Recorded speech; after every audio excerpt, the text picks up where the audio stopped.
아멘. 자리에 앉으시 바랍니다. 형통의 비결이라는 주제로 말씀을 잠깐 동안 생각해 보려고 합니다. 제가 목소리가 가라앉아서 잘 들릴지 모르시겠습니다만 오히려 귀를 더 쫑긋 세우시고 귀 기울여 말씀을 들으시기를 바랍니다. 오늘 우리가 함께 읽은 말씀에는 아주 분명한 결론이 나와 있습니다. 20절 21절에 주어가 뭐예요? 주어 동사 제1목적어 제2목적 이러잖아요.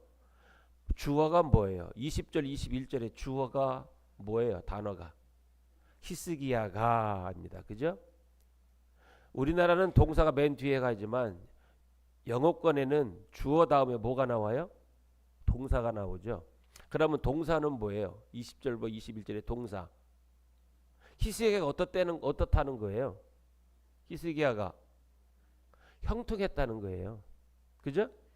맨 앞에 히스기야가 20절 맨 앞에 21절 맨 끝에 뭐 했다는 거예요? 형통했다는 거예요. 히스기야가 형통했다. 오늘 20절 21절을 한마디로 얘기하면 히스기야가 형통했다라고 하는 이야기입니다. 그러니까 히스기야와 형통했다라고 하는 이 두 사이에 있는 내용은 그럼 왜 히스기야가 형통했는가? 이것에 대한 설명구라 할 수 있을 것입니다. 그러니까 요 두 사이에 있는 그 설명구를 잘 보면 왜 히스기야가 형통했는가? 라고 하는 부분에서 살펴볼 수 있고 그리고 그것을 보면서 우리도 형통한 삶을 살 수 있는 비결을 이 가운데서 발견할 수 있게 되는 거죠. 사람은 누구나 형통하기를 원합니다. 사업하는 사람도 형통하기를 원하고 가정도 형통하기를 원하고 교회도 형통하기를 원합니다. 그런데 문제는 무엇이 형통이냐 하는 것입니다. 세상은 형통을 말할 때 대부분 돈이 많아지는 것, 일이 잘 되는 것, 권세를 얻는 것, 자녀들의 앞날이 밝은 것 이런 것들을 주로 형통의 개념 속에 포함시킵니다.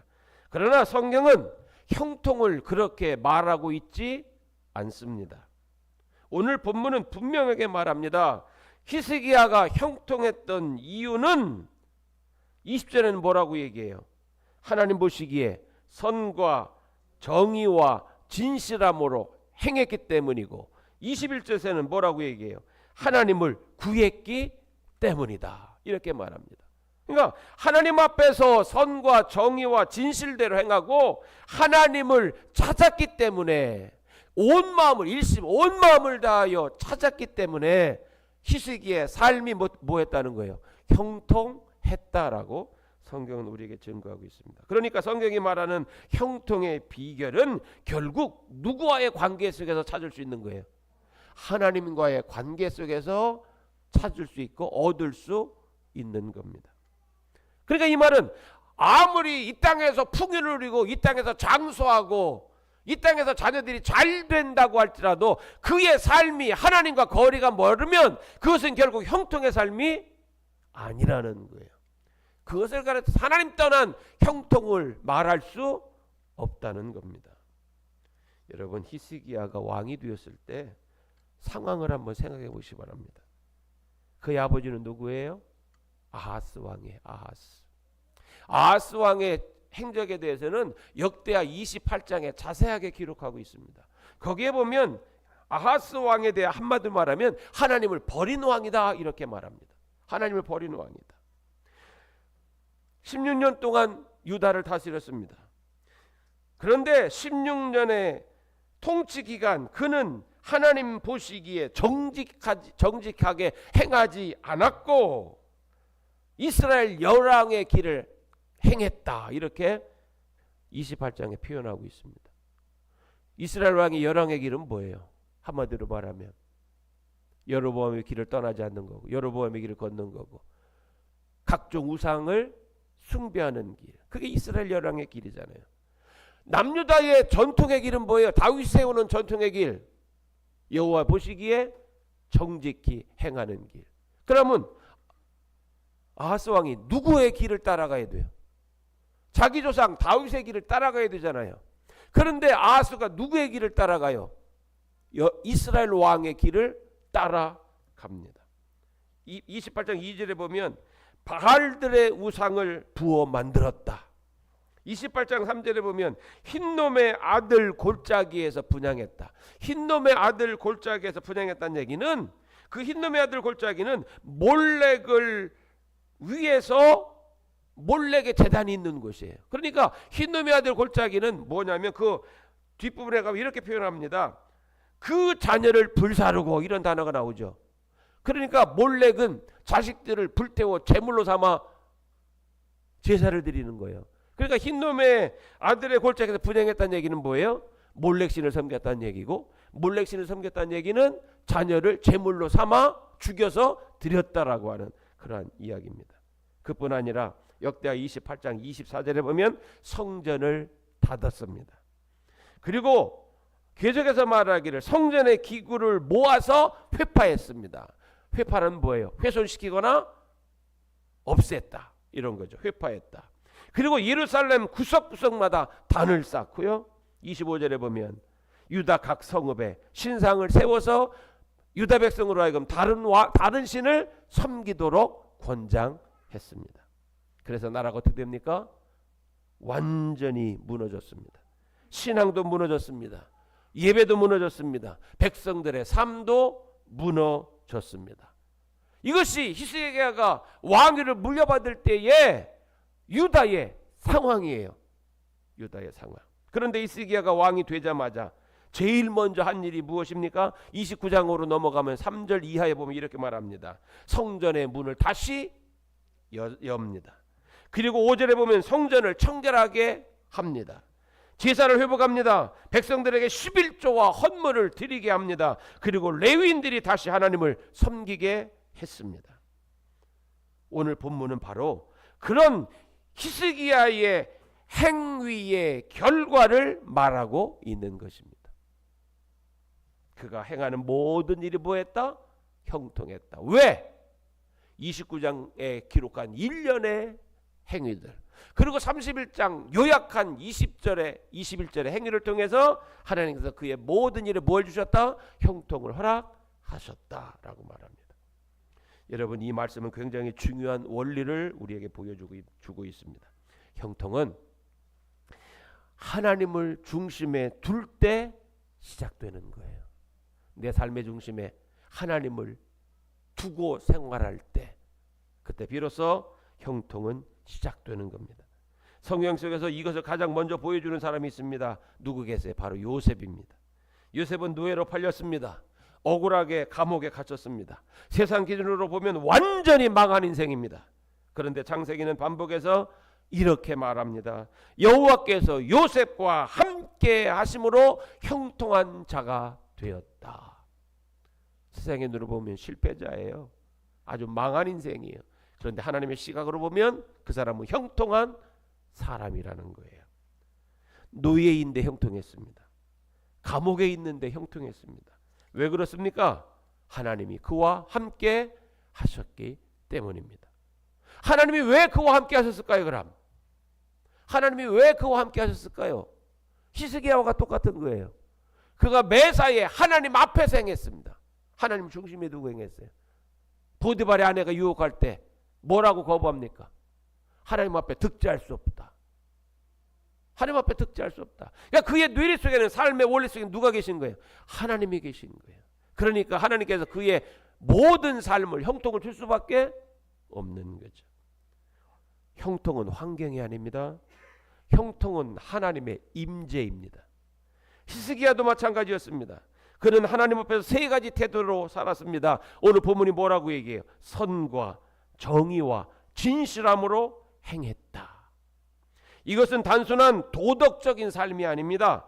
에베소서 4장 17절 이하에 보면 그리스도와 연합한 자의 새로운 삶에 대해서 설명하는데, 특별히 24절에 이렇게 말합니다. 하나님을 따라 의와 진리의 거룩함으로 지으심을 받은 새 사람을 입으라. 이렇게 말씀하는 것처럼 이 삶은, 선과 정의와 진실함으로 행하는 이 삶은 하나님과의 언약 속에서 사는 삶을 이야기합니다. 하나님 앞에서 정직하게 사는 삶인 것입니다. 여러분, 사람은 속일 수 있죠. 사람은 얼마든지 속일 수 있습니다. 그러나 하나님은 결단코 속일 수 없습니다. 그래서 진짜 형통한 사람은 하나님 앞에서 사는 사람입니다. 성경에 또 다윗을 생각해 보시기 바랍니다. 다윗의 삶을 보면 계속 반복되는 표현이 있습니다. 여호와께서 그와 함께 하시니라. 계속 반복해서 여호와께서 그와 함께 하시니라. 여호와께서 그와 함께 하시니까 다윗이 전쟁을 해도 뭐합니까? 형통합니다. 나라를 다스릴 때도 형통의 축복을 허락하셨습니다. 왜 그렇습니까? 다윗이 완벽했습니까? 그러나 다윗도 우리도 알고 있듯 실패했습니다. 하지만 다윗에게는 한 가지 특징이 있습니다. 그것은 뭐냐면 하나님을 찾는 마음이 그에게 있었습니다. 시편을 보면 다윗은 계속하여 하나님을 찾습니다. 하나님이여 내가 주를 간절히 찾되, 이런 표현을 해요. 하나님의 내가 주를 간절히 찾습니다. 간절히 찾습니다. 형통의 비결은 바로 이것입니다. 하나님을 찾는 마음입니다. 하나님을 찾는 마음.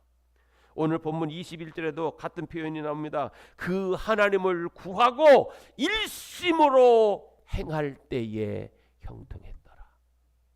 여러분, 하나님을 찾는 사람은 반드시 형통합니다. 왜냐하면 하나님이 바로 모든 복의 근원이시기 때문입니다. 시편 1편도 같은 말씀을 합니다. 보기는 다 같이 한번 암송해 볼까요? 시작. 쫓지 아니하고 오만한 자의 자리에 앉지 아니하고 오직 여호와의 율법을 즐거워하여 그 율법을 주야로 묵상하는 자로다. 못 이오겠으면 찾자고요. 시편 1편 1절부터 3절까지 한번 찾아보세요. 시편 1편 1절로 3절. 자, 한번 찾아볼까요? 다 같이 찾아서 읽겠습니다. 시편 1편 1절로 3절 읽습니다. 시작. 악인을 쫓지 아니하고 죄인에게 서지 아니하고 오만한 자의 자리에 앉지 아니하고 오직 여호와의 율법을 즐거워하여 그 율법을 주야로 묵상하는 자로다. 시절을 쫓아 과실을 맺으며 그 잎사귀가 마르지 아니함 같으니 그 행사가 다 뭐하리라? 형통하리라. 형통하리라. 그 행사가 다 형통하리라. 악인에게 서지 아니하고 죄인에게 서지 아니하고 오만한 자리에 앉지 아니하고 여호와 율법을 즐거워해 주야로 묵상할 때에 그 결과 그 사람은 어떤 사람이다?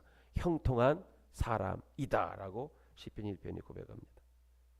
말씀을 붙잡는 사람이 형통한 거예요. 말씀을 붙잡는 사람이. 그런데 우리가 더 중요한 것을 봐야 합니다. 구속사적인 관점에서 보면 이 형통의 비결은 결국 예수 그리스도 안에서 완성된다는 겁니다. 예수 그리스도 안에서 완성되는 거예요. 여러분 생각해 보십시오. 이 세상에서 하나님 앞에 완전히 선과 정의와 진실로 사는 사람이 있는가? 없어요. 우리 인생은 없어요. 오직 누구밖에 없어요? 예수 그리스도 한 분밖에 없습니다. 예수님은 완전한 하나님의 뜻대로 행한 분이었습니다. 그러나 십자가에서 죽으셨죠. 세상 기준으로 보면 뭐하는 자예요? 실패자입니다. 하지만 그 십자가를 통해 구원을 이루셨습니다. 그래서 진짜 형통은 십자가를 통과한 형통입니다.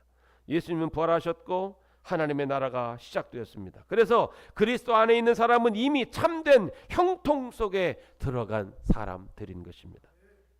여러분 사도 바울을 보십시오. 바울은 감옥에 갇혀 있었습니다. 그러나 그는 이렇게 말합니다. 내가 궁핍함으로 말하는 것이 아니라 어떤 형편에든지 나는 지족하기를 배웠노라. 왜 그럴까요? 그는 형통의 비밀을 이미 알고 있기 때문입니다. 내게 능력 주시는 자 안에서 내가 모든 것을 할 수 있느니라. 누구 안에서? 능력 주시는 자. 그분은 누구예요? 곧 하나님 예수 그리스도. 그잖아요. 그러니까 형통은 그리스도 안에 있는 삶이고 형통입니다. 사랑하는 성도 여러분, 오늘 말씀을 통해 하나님이 우리에게 묻습니다. 너는 무엇을 형통이라고 생각하니? 돈이니? 건강이니? 아니면 성공이니? 좋은 집에 사는 것이니? 넓은 집에 사는 거야? 화려하게 치장해 놓고 사는 거야? 성경은 말합니다. 하나님을 찾는 사람이 형통한 사람이라고요. 여러분의 가정이 형통하기를 원하십니까? 예배가 살아야 됩니다. 뭐가 살아야 돼요? 예배가 살아야 돼요. 여러분의 인생이 형통하기를 원하십니까? 말씀이 여러분의 삶의 중심이 되어야 됩니다. 여러분, 우리 대덕교회가 형통하기를 원하십니까? 하나님 중심의 공동체를 이루어야 됩니다. 히스기야가 성전을 회복할 때 나라가 형통해졌습니다. 성경성에 또 하나 예가 있죠. 초대교회입니다. 사도행전을 보면 교회가 어려움도 많았습니다. 박해도 있었습니다. 그런데 성경은 이렇게 말합니다. 하나님의 말씀이 점점 왕성하여져 갔다. 그리고 교회가 계속해서 성장했다. 왜 그렇습니까? 초대교회가 무엇 중심의 공동체였기에? 하나님 말씀 중심의 공동체이었기 때문입니다. 사랑하는 여러분, 형통의 비결은 의외로 복잡하지 않습니다. 형통의 비결은 아주 간단합니다. 하나님을 찾는 겁니다. 말씀을 붙잡는 겁니다. 마음을 다해 하나님을 따르는 것입니다. 그리고 그 길의 중심에 누가 계세요? 예수 그리스도가 계십니다. 그리스도 안에 있는 사람은 이미 참된 형통의 길을 걷고 있는 사람인 줄 믿습니다. 여러분의 삶이, 여러분의 가정이, 그리고 우리 대덕교회가 이 형통의 길을 걷게 되기를 주님의 이름으로 소원하며